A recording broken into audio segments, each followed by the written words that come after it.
ละฟังเสียงฟ้าห้องตึงสายคนหนึ่งยืนเงาหอยมายืนงอยแต่แก้มของส่องแต่ตาขึ้นเมื่อฟ้าสายทาราความไหลลิวแนมเห็นน้ำเป็นทิวทั้งสองกำลมมาทางละน้ำตายไหลพังนั่งเบิ่งฟองฟาดฟงสายลมห้องทำหน้าที่กำเว้นมีโอ้ลานะ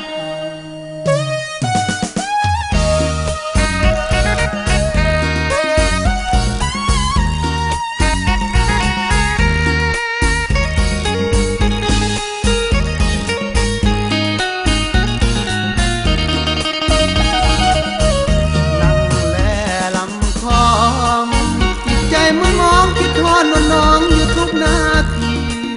อายุทั้งลาวส่งข่าวหาสาวโสพีความหักบ่ได้ในนี้ยังจำได้ดีคำมั่นสัญญาจากลามานานฟังเสียงหวานๆห้องส่งทุกวันอายนั้นหวังหาอยากมาเป็นไทยดีใจในคำเว้ามาเบาลาวขอให้สัญญาฮักแก้วตาหวังมาเสียงของน้องลอยข้ามลำคลองมาหาอ้อยยามได้ยินหัวใจแทบพังฟังแล้วสมบอนถ้าอยากสอนผู้เบาทั้งเราคุณคงหลายอย่ามาล่วงหลอกตัวตกลงลงงมหนักข่าวว่าที่ได้เงินเดียวก็เลยพอเหตุสาย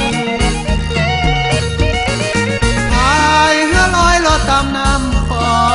งขีดว่าน้องจึงส่งเสียงมาน้องหูบ่น้องว่าใครนี่เฝ้าอยากได้มาเป็นพญาสาวจินตลานครเสียงได้ยินบ่น้องอายยังเฝ้ารออยู่แดนสาขาถ้าหากประสงค์จงใจมาเป็นพญาให้น้องนั้นทำฟ้องมาบ่มีปัญหาระหว่างสองเอายังเอาหัวใจเลยน้อง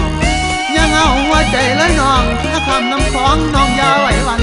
มีสะพานเสื่อมใจไอ้น้องขออย่าเป็นแต่ฮักแนวแน่สองคำสองไป